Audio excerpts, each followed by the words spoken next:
2.8 ಲಕ್ಷ ಸರ್ಕಾರಿ ಹುದ್ದೆಗಳನ್ನು ಭರ್ತಿ ಮಾಡುತ್ತಾ ರಾಜ್ಯ ಸರ್ಕಾರ. ಉದ್ಯೋಗಾಕಾಂಕ್ಷಿಗಳ ಪ್ರತಿಭಟನೆಯ ಬೆನ್ನಲ್ಲೇ ಸರ್ಕಾರ ಎಚ್ಚೆತ್ತುಕೊಂಡಿದೆ. ಖಾಲಿ ಹುದ್ದೆ ಭರ್ತಿ ವಿಷಯವಾಗಿ ಇವತ್ತಿನ ಸಂಪುಟ ಸಭೆಯಲ್ಲಿ ಚರ್ಚೆಯಾಗಿದೆ. ಬಜೆಟ್ನಲ್ಲಿ ಖಾಲಿ ಹುದ್ದೆಗಳ ನೇಮಕಾತಿ ಸಂಬಂಧ ಘೋಷಣೆಯಾಗುವ ಸಾಧ್ಯತೆ ಇದೆ. ಘೋಷಣೆಗೂ ಮುನ್ನ ಒಳ ಮೀಸಲಾತಿ ಗೊಂದಲವನ್ನ ಸರ್ಕಾರ ಬಗೆಹರಿಸಿಕೊಳ್ಳುವಲ್ಲಿ ಕೂಡ ಯಶಸ್ವಿಯಾಗಿದೆ. ರಾಜ್ಯಪಾಲರನ್ನ ಭೇಟಿಯಾಗಿ ದಲಿತ ಸಚಿವರ ನಿಯೋಗ ಸ್ಪಷ್ಟನೆಯನ್ನ ಕೊಟ್ಟಿದೆ. ಸರ್ಕಾರದ ಸ್ಪಷ್ಟನೆಯ ಬೆನ್ನಲ್ಲೇ ಒಳ ಮೀಸಲಾತಿ ಕಾನೂನಿಗೆ ರಾಜ್ಯಪಾಲರು ಅಂಕಿತವನ್ನ ಹಾಕಿದ್ದಾರೆ.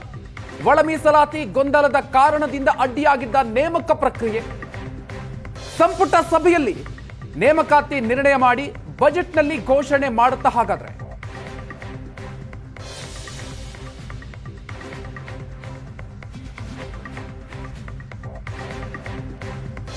ಸರ್ಕಾರದ ಸ್ಪಷ್ಟನೆಯ ಬೆನ್ನಲ್ಲೇ ರಾಜ್ಯಪಾಲರು ಅಂಕಿತ ಹಾಕಿದ್ದಾರೆ. ಸಂಪುಟ ಸಭೆಯಲ್ಲಿ ನೇಮಕಾತಿ ನಿರ್ಣಯದ ವಿಚಾರವಾಗಿ ಕ್ರಮವನ್ನು ಕೈಗೊಳ್ಳುತ್ತಾ ಸರ್ಕಾರದ ಸ್ಪಷ್ಟನೆಯ ಬೆನ್ನಲ್ಲೇ ರಾಜ್ಯಪಾಲರು ಅಂಕಿತವನ್ನ ಹಾಕಿದ್ದಾರೆ.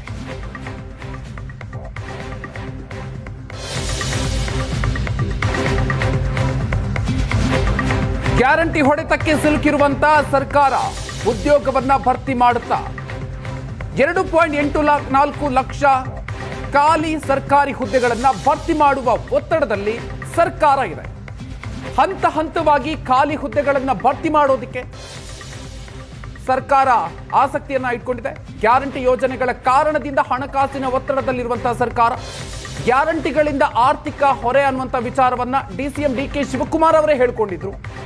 ಸರ್ಕಾರದ ಮಟ್ಟದಲ್ಲಿ ಅರ್ಹರಿಗೆ ಮಾತ್ರ ಗ್ಯಾರಂಟಿಯಿಂದ ಲಾಭ ಅನ್ನುವಂಥ ಚರ್ಚೆ ಆಗ್ತಾ ಇದೆ. ಆರ್ಥಿಕ ಸಂಕಷ್ಟದ ಮಧ್ಯೆ ಸರ್ಕಾರಿ ಹುದ್ದೆ ಭರ್ತಿಗೆ ಸರ್ಕಾರದ ಮೇಲೆ ಒತ್ತಡಗಳು ಈಗ ಬೀಳ್ತಾ ಇದೆ. ಗ್ಯಾರಂಟಿ ಯೋಜನೆಗಳಿಂದ ಆರ್ಥಿಕ ಹಿನ್ನಡೆಯನ್ನ ಸರ್ಕಾರ ಅನುಭವಿಸ್ತಾ ಇದೆ. ಹೀಗಾಗಿ ಗ್ಯಾರಂಟಿ ಹೊರೆಯನ್ನು ತಗ್ಗಿಸಿ ನೇಮಕಾತಿ ಅಭಿವೃದ್ಧಿ ಕಡೆಗೆ ಗಮನ ಕೊಡುತ್ತಾ ಸರ್ಕಾರ ಅನ್ನುವಂಥ ವಿಚಾರ. ರಾಜ್ಯಪಾಲರ ಭೇಟಿಗೆ ಹೋಗಿದ್ದಂತಹ ಸಚಿವರ ನಿಯೋಗ ಇವತ್ತು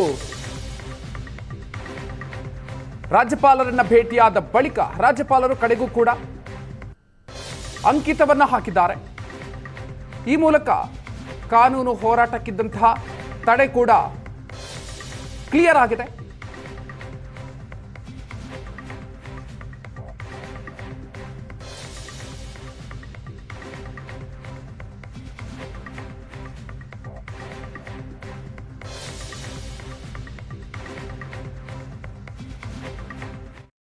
ಈ ಸರ್ಕಾರದಲ್ಲಿ ಸುಮಾರು 2.5 ಲಕ್ಷಕ್ಕೂ ಹೆಚ್ಚಿನ ಸರ್ಕಾರಿ ಉದ್ಯೋಗಗಳ ಖಾಲಿ ಇದ್ರು ಬೇರೆ ಬೇರೆ ಸಬಬುಗಳನ್ನು ಹೇಳಿ ಮುಂದಕ್ಕೆ ತಳ್ತಾ ಇದ್ದಾರೆ.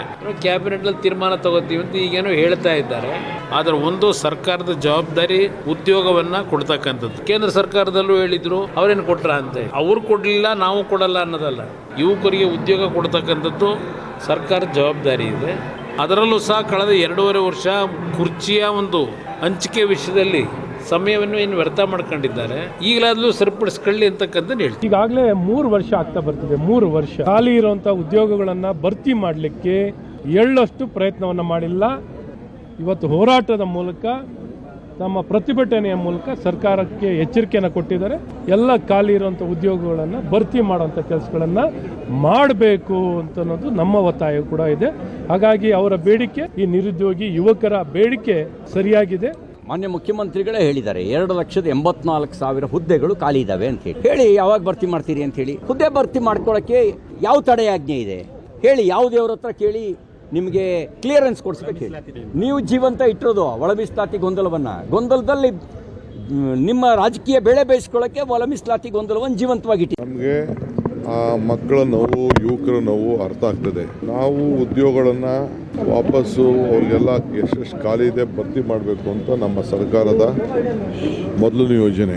ಆದಷ್ಟು KPSCಗೆ ಬೇರೆ ಬೇರೆ ಕಡೆ ಎಲ್ಲ ಕೊಟ್ಟಿದ್ದೀವಿ. ಟೀಚರ್ಸು ಬೇರೆ ಬೇರೆ ಎಲ್ಲ ಫಿಲಪ್ ಮಾಡ್ತಾ ಇದ್ದೀವಿ. ಹೆಲ್ತ್ ಡಿಪಾರ್ಟ್ಮೆಂಟಲ್ಲಿ ಮಾಡ್ತಾ ಇದ್ದೀವಿ. ಕೆಲವು ರಿಸರ್ವೇಷನ್ ಪಾಲಿಸಿಲಿ ಕೆಲವು ಅಡಚಣೆಗಳು ಬರ್ತಾ ಇದೆ.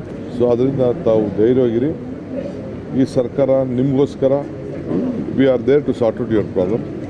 ಸದ್ಯದಲ್ಲೇ ನಾವು ಕ್ಯಾಬಿನೆಟಲ್ಲೂ ನಾವು ಇದ್ರ ಬಗ್ಗೆ ಎಲ್ಲ ವ್ಯಾಪಕವಾಗಿ ಚರ್ಚೆ ಮಾಡಿ ಜಲ್ದಿ ನಿಮಗೆಲ್ಲ ಒಂದು ದೊಡ್ಡ ಮೆಸೇಜನ್ನು ಕೊಡ್ತೀವಿ. ರಾಷ್ಟ್ರದ ಪ್ರಧಾನಮಂತ್ರಿಗಳು 2014ನೇ ಇಸ್ವಿನಲ್ಲಿ ವರ್ಷಕ್ಕೆ 2 ಕೋಟಿ ಉದ್ಯೋಗ ಅವಕಾಶಗಳನ್ನು ಕಲ್ಪಿಸ್ಕೊಡ್ತೀನಿ ಅಂತ ಹೇಳಿದರು. ಅಂದರೆ ಈಗ 11 ವರ್ಷಕ್ಕೆ 22 ಕೋಟಿ ಉದ್ಯೋಗ ಅವಕಾಶಗಳನ್ನು ನಮ್ಮ ಯುವಕರಿಗೆ ದೇಶದಲ್ಲಿ ಕೊಡಬೇಕಾಗಿತ್ತು. ಅದಾಗಲಿಲ್ಲ. ಅದರ ಬಗ್ಗೆ ಚಕಾರ ಎತ್ತೋದಿಲ್ಲ. ಕೇಂದ್ರ ಸರ್ಕಾರದವ್ರು ಹೇಳಿರ್ತಕ್ಕಂಥದ್ದು ನೋಡಿದಾಗ ಅದು 9.60 ಲಕ್ಷದಿಂದ 9.79 ಲಕ್ಷ ಇನ್ನೂ ಖಾಲಿ ಇದೆ. ಪ್ರಧಾನಮಂತ್ರಿ ಏನಿದ್ದಾರೆ ವಿಷಗುರು, ಅವ್ರಿಗೆ ಹೇಳಿ 22 ಕೋಟಿ ಉದ್ಯೋಗ ಕೊಡಲಿ ಅಂತ ಹೇಳೋದು ಬಹಳ ಉತ್ತಮ ಅಂತ ನನಗೆ ಅನ್ಸುತ್ತೆ. ಉಳ್ಳವರು ಗ್ಯಾರಂಟಿ ಬಿಟ್ಕೊಡಿ ಅಂತ ಮುಖ್ಯಮಂತ್ರಿಗಳು ಕರೆ ಕೊಟ್ಟಿದ್ದಾರೆ. ಅದಕ್ಕೆ ಸಂಬಂಧಪಟ್ಟಂಗೆ ನಿಮ್ಮ ಕಡೆಯಿಂದ ಅಭಿಯಾನ ಮಾಡಬೇಕು. ಅದ್ರ ಬಗ್ಗೆ ಚರ್ಚೆ ನಡೀತಾ ಇದೆ. ನಾವು ಮೀಟಿಂಗ್ ಮಾಡ್ತಾ ಇದ್ದೇವೆ. ಅದನ್ನು ಕೂಡ ಪ್ರಯತ್ನ ಮಾಡ್ತೀವಿ. ಅಂತ ಹೇಳಿದ್ರೆ ಡಿ.ಕೆ. ಶಿವಕುಮಾರ್ ಅವರು ಹೇಳಿದ್ರು ಹೊರೆ ಆಗ್ತಿದೆ ಸರ್ಕಾರಕ್ಕೆ ಅಂತ. ಆಗಿದ್ದೇ ಇಲ್ವಾ ಅಂತ ಕಾರ್ಯಕ್ರಮ ಅಂತಂದಾಗ ಅದರಲ್ಲಿ ಹೊರೆನೂ ಆಗುತ್ತೆ, ಇನ್ನೊಂದರಲ್ಲಿ ಸಹಾಯನೂ ಆಗುತ್ತೆ. ಹೊರೆ ಅಂತ ಹೇಳಿದ್ರೆ ಲಾಸ್ ಆಗಿರೋದಾಗಲಿ, ಇದನ್ನು ವೇಸ್ಟ್ ಆಗಿರೋದಾಗಲಿ, ದುರುಪಯೋಗ ಆಗಿರೋದಾದರೆ ವೇಸ್ಟು. ಇದು ಜನತೆಗೆ ಹಂಚಿ ಅದ್ರ ಮೂಲಕ ಟ್ಯಾಕ್ಸು ಬರ್ತಾ ಇದೆ, ಆದಾಯ ಜಾಸ್ತಿ ಆಗಿದೆ, ಉದ್ಯೋಗ ಸೃಷ್ಟಿಯಾಗಿದೆ ಅಂದಾಗ ಹೊರೆ ಅಂತ ಪದಕ್ಕೆ ಅಷ್ಟು ಅರ್ಥ ಬರೋದಿಲ್ಲ.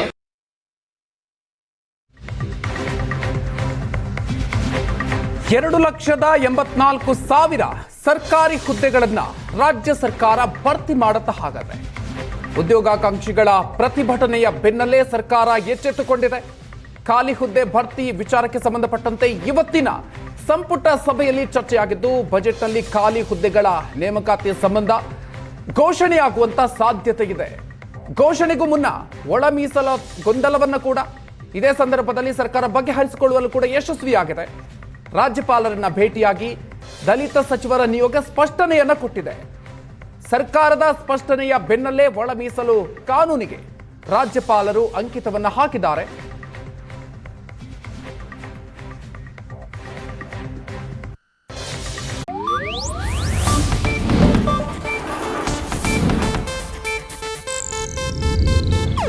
ಇದು ಏಷ್ಯಾನೆಟ್ ನ್ಯೂಸ್ ನೆಟ್ವರ್ಕ್ ಪ್ರಸ್ತುತಿ.